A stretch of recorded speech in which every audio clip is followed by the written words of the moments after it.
Hello and welcome to Local Image for March 2015. We've had the pleasure of covering a variety of events that have happened here inside the beautiful Vadnais Heights Commons, and today we add a new one to the list, one that celebrates the local business community. You'll find out more about the Taking Care of Business event later. Right now, let's focus on the business of music making as we meet some of the people, including a well-known local musician who helped make the Serenity Prayer Project possible. Wisdom to know the difference.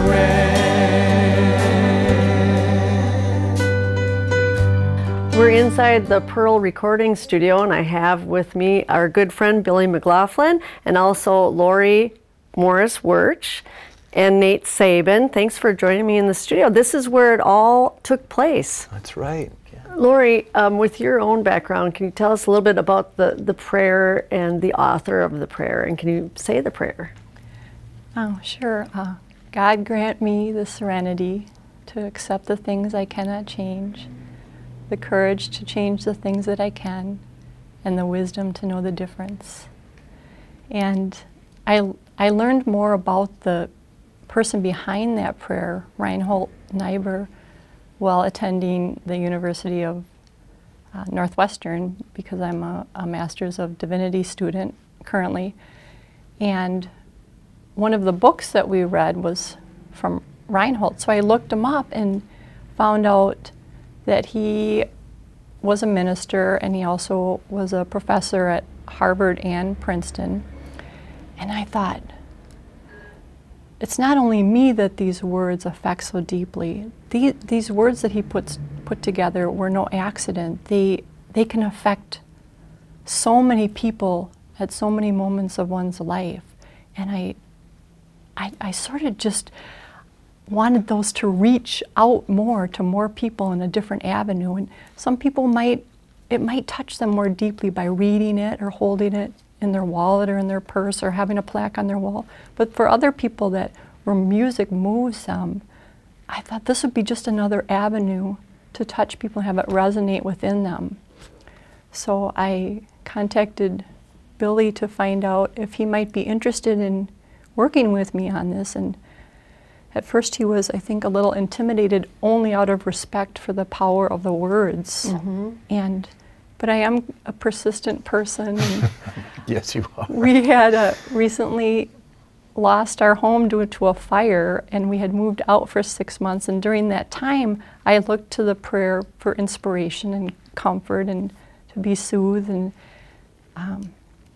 just every day renew my faith that something good will happen with my family and I because of this. And from the money we received from our home, instead of replacing everything that we had, I thought, right now I have the financial means. This is my opportunity to make this dream become a reality and do it properly. And so again, I just, I said to Billy, give it some thought, think it over. But my initial reaction to her was, I would love to work on a project with you, but those are pretty important words. Yeah. To a lot of people. And the other thing is that the words aren't really laid out like song lyrics would be. There isn't a real rhythm to them. And so I just sort of remember saying, thanks for asking me, but I don't think I would be very good at that. Thanks, but no thanks. Well, but then she said, look, Billy, I really want you to do this and share this process with me, so don't answer right now. Mm-hmm. Let's talk in a week. And so I hung up the phone, and actually I did go out online and look around to see if anyone else had done anything with those, and there were a couple of examples, but none of the. I think the difficulty again is to try to get a prayer to sit in a groove with a good melody and to get the rhythm of the words right. So I went to bed, and I'm one of those guys in the morning, I make my coffee and I do the dishes quick before the coffee's done brewing. And then my coffee is my reward. Yes. And while I'm doing the dishes, waiting for the coffee, I found myself humming this little melody that I must have been hearing in my sleep. And I go, oh my gosh, that fits the words perfectly. And I thought, oh boy. And I actually, There's one little place where I repeat a couple words, but really, literally, it's just the words of the prayer. It doesn't need any extra embellishment. Mm-hmm. And so I called Lori, and I kind of hummed it to you, sang it to you over the phone, and she goes, oh my gosh. Now, I'm smart enough to know that, like, initially I could hear in my head a choir, a choral arrangement, and that's definitely something I don't do. And that's where Nate comes in. And he can tell that part Nate, of the story. what happened then? Well, I remember Billy calling me up and saying he had a melody that and a song. He told me the story about the song and the prayer and Lori, and that he thought he could hear maybe it going kind of gospel choir almost. And I said, yeah. So he came on over to the house and sang it for me. We made a little recording on the iPhone and tried to do an arrangement of that. So a lot of people came together to make this happen right here in the studio. Nate, can you kind of take us through what took place here that day when you recorded? Yeah, absolutely. We actually spent a good part of the whole day here. We brought in, as I recall, several great players from around town and recorded the rhythm tracks, which pretty simple rhythm track. It was bass, drums. I think we had a keyboard, piano, and acoustic guitar, organ. And so we did that during the morning hours, as I recall. And then we had set up a session for Paul Peterson to track the lead vocal. I think we did that maybe in the afternoon. I can't remember. Yep. And then we had several singers from around town, people that really are extraordinary singers in their own right. And boy, we got them together and taught them the parts, and that came together pretty quick, which was really fun. We just brought them right here in this room and tracked them together as a choir. And yeah, it's a great day. Just came together, very cool. Busy and fun. Yeah, yeah. It's the way that they used to make records in the old days. Yes, absolutely. Get it all just together. Get her done. Do it, let it be what it is in that moment instead of, you know, piecing a project together over months. There was some magic going on that day. I think that's the joy of getting a bunch of talented people together who trust, you know, the team that's involved, especially trusting Nate. Nate secured most of the people, you know, but we shared, you know, kind of our wish list. Right. And on any given day, you can't get everybody, but another testament to the Minnesota music scene is how many great people you can get on any given day. I mean, it was awesome to be part of. And again, the whole thing happened in one day. Awesome. The video shoot, the recording, the lead vocals, the choir, everything in one day. You know, that's amazing. And you know, there's a lot of studios in Minneapolis, and the Pearl is a special one, I think, because of just the way the room allows you to do things like shoot video. And so since that day, and trying, as you said, to get the word out about this project, what has been the experience so far? You know, where are things at?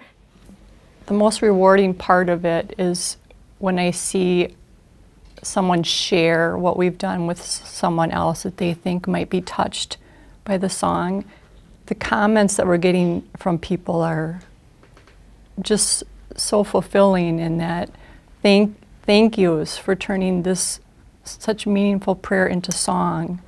And we get emails from people one-on-one about their story of how it's affected them. That's what I hope to grow, almost a grassroots underneath recovery people, or we've had emails where it's helped them in their parenting, or they're going through a divorce, or there's loneliness. There's so much. Get that one. Mm-hmm, mm-hmm. That's a good prayer for a parent. Oh, absolutely. I use it myself.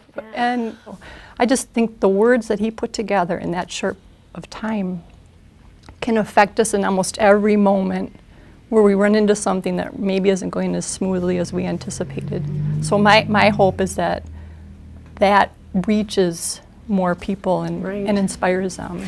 And Nate, for you, someone else who's been in the music business for a long time, how does a project like this play out in your life? I mean, what difference has this made for you personally? I love it because, well, I mean, first of all, it's been obviously covered, the fact that the lyrics are meaningful, real, profound, and the objective often when we're producing and when we're in the studio, when we're creating music, is to try to do something that's current, you know, that'll be catchy, and the hope is maybe it'll catch on and, you know, a lot of people will get to hear it.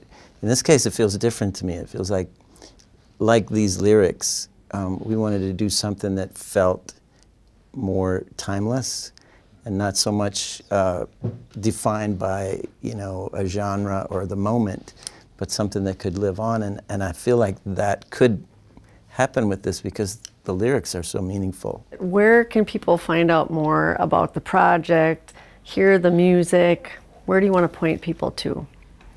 I would say the website that we built for it is a great place to start. It's serenityprayerproject.com. Congratulations on this wonderful project, and hopefully it'll help, you know, reach out to so many people in need, and they can share it, and it's a cool thing. Congratulations. Thank you. Thanks, Judy.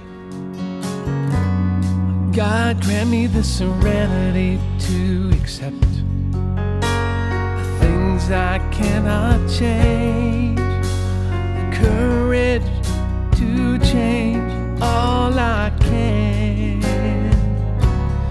and the wisdom, yes, the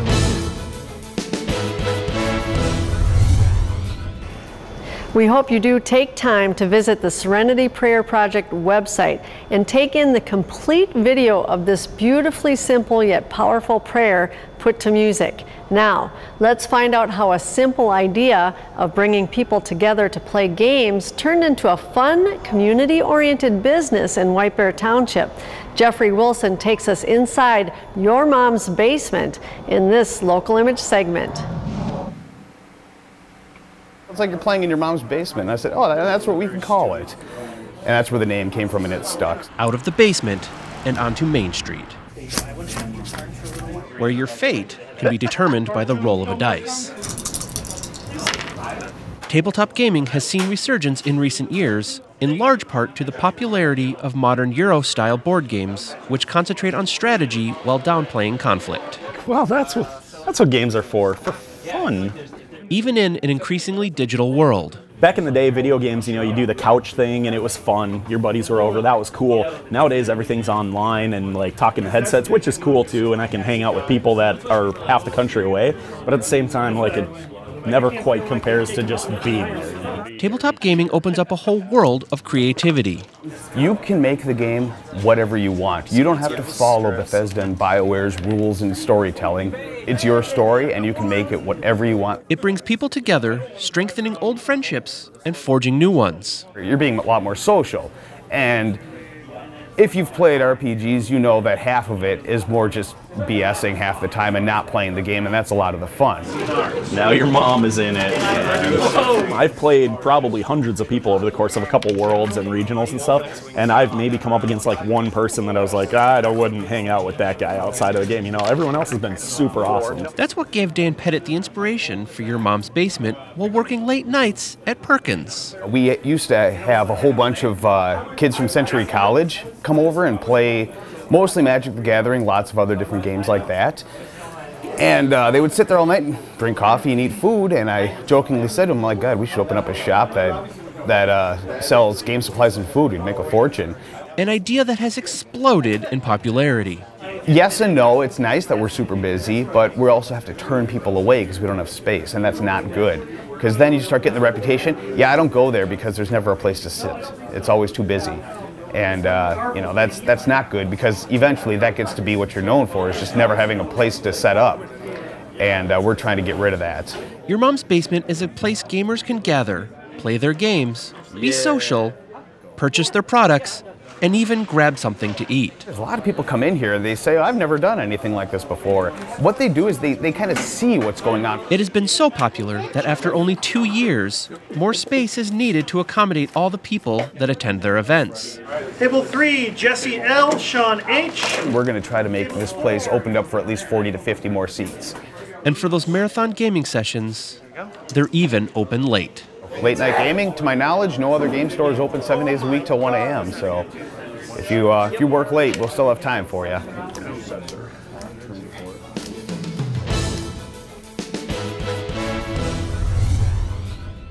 So many interesting, unique, and useful businesses can be found in our Northeast communities, including those taking part in the Taking Care of Business Appreciation event here inside the Vadnais Heights Commons. Here with me to share more about the event is Ling Becker, Executive Director of the Vadnais Heights Economic Development Corporation. How are you doing, Ling? Great, thank you. Another great event inside a beautiful venue. How lucky for you guys. Yeah, we're thrilled to be able to have such a great place to honor our businesses and to say thank you to them for their hard work in our community. So why is it important to do that?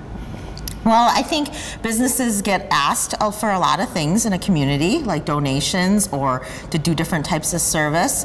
And also, you know, they do a lot of things that people don't even know about, very unseen things. And so we just wanted an opportunity to be able to thank them at an event where they're not expected to do anything. Yay, they're gonna like that, for sure.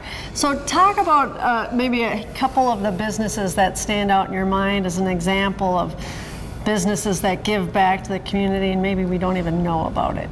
I would say there's a couple of examples that I can think of. The first one would be Dufresne Manufacturing. They are been very, very generous investors into the VHEDC. They're serving on the board and providing opportunities for students to go through their facilities, through like White Bear Lake Schools, for example. I know they've worked extensively with educators there on their manufacturing showcase last year. Those are the kind of things that I think really bridge businesses with communities in a way that benefits both groups. Absolutely. Because they need, you know, increasingly more skilled workforce out of high school, and the schools benefit by being able to give students just really good opportunities to get out of the classroom. So true. And what's another business that comes to mind? Oh, another one that comes to mind right away would probably be IPS Parts. Jackie over there is just amazing in terms of her level of community involvement. I know she's headed up several events for Merrick in our community. Actually, I was talking to her or emailed her today about this event, and she's doing something at Fridley Middle School tonight and had kind of had a previous engagement. So she's just very involved in community, and we really appreciate that. So. And you find that a lot of these businesses in Vadnais Heights and the surrounding area are very participatory in community? Yes, I would say so. I mean, we just had a business reach out to us this week who wanted to connect with us because they encouraged their employees to do a couple of community service projects a month or, you know, within a quarter, and wanted to know of more things going on that they could connect their employees to. Sure. Well, what exactly is taking place here today? Because people are going to have a lot of fun while also being appreciated. Yeah, well, we hope today that it's an opportunity for businesses to network with one another, which is always good for business. And also we'll have a short program, which includes the mayor of Vadnais Heights, Mark Johansson, and Becky Bjorgum, who is our VHEDC vice president. And they'll both just have a few words of thanks for the businesses and kind of address kind of the benefits of being located here and how we're grateful for them, and hopefully they will continue to want to do their work here. And then Kevin Watson, the city administrator, and I will have the pleasure of handing out some really fun door prizes. And there's some tasty... Yeah, and there's a lot of tasty food here and drinks from our vendors from the Vadnais Heights Commons. Yeah, there's a lot of great vendors that operate in this facility. Certainly, certainly. You've been in the position now for almost... Half a year? Half a year, okay. So far so good. We talked earlier. Yes. So how are things going? Oh, I'm just thrilled to be in this position. You know, the amount of people I get to meet and the businesses I get to see, there are just so many nooks and crannies of the community in terms of the business community that are just gems. Yeah. You know, people working hard every day, sacrificing, you know, things keep them up late at night, you know, I mean, entrepreneurship, I mean, it's really amazing in a small community like Vadnais Heights. I mean, there's over 300 businesses, and each one of those involves business leaders that are working very hard every day to, you know, one, support their own families, but two, to support lots of other families. Right. How is the business climate today in terms of, you know, they It's been a tough road over the last several years. Are things picking up for folks? Yeah, certainly. I think it is a time of business expansion right now. Most of our businesses, like the rest in the state of Minnesota and the Twin Cities, are experiencing a time of optimism. Good. And the real challenge we have been hearing is the workforce issue. And this is something we're going to be working a lot on in 2015. We've created a workforce development committee. We're creating a lot more partnerships with schools and with Century College, for example, because this is going to be something that will hinder growth if we don't address it. So for parents in particular out there who might have kids going into high school and college, are there particular areas that you're aware of that really need help? Yeah, I would say skilled manufacturing is by far, an untapped avenue for a career path for students. I know in White Bear Lake Schools they've created a new manufacturing pathway to hopefully channel some more interest into that area. But the days of what maybe folks remember of what manufacturing was is very different. Yes. I mean, the facilities I get to see, they're sparkling clean, even some very innovative with clean rooms, doing medical things, and the wages and the creativity that is allowed those employees to suggest things, that make things better in the process. It's phenomenal. So it certainly is a different type of job than I think a lot of the stereotypes offer, and so that is going to be one of the challenges, is we have to get to the students, but also to get to the parents. Absolutely. Because college debt is very, very daunting. And if your child can get a 2-year degree, or maybe even just a high school degree, and be able to jump into a very high-paying job in a manufacturing facility, I would highly suggest considering it. You know what? I'm one of those parents. My son went to Century, got a degree, and is working for a company that used to be in Vadnais Heights that is now in Stillwater, but still has strong ties here. And he loves his job, and he's doing, things in mold making and design, and and it worked out really great for him. So it's definitely not your parents' manufacturing, absolutely. And certainly the opportunities of advancement and creativity is, definitely there.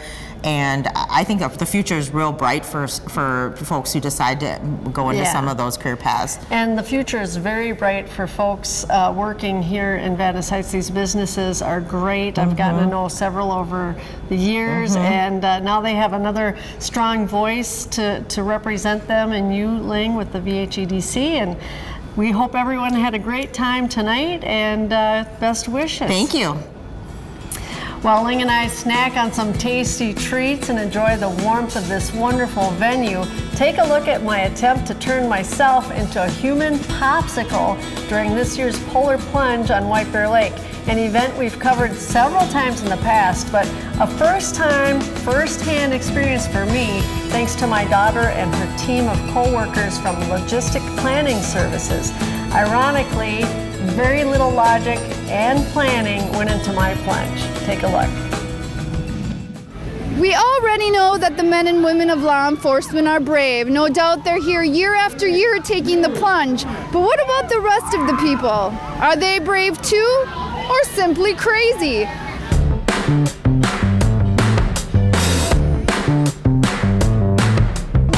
I see you standing there but looking like she's ready to move. Baby girl, tell me, how do you do? Hey, where you going? You don't know it, but I swear I'm for real. If you don't feel like talking, well, I got a way to show you how I feel. I need a beat to move my feet. I need that beat to move my feet. I need that beat to move my feet.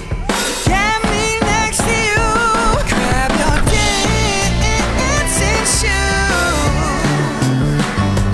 I can feel it in the way you move.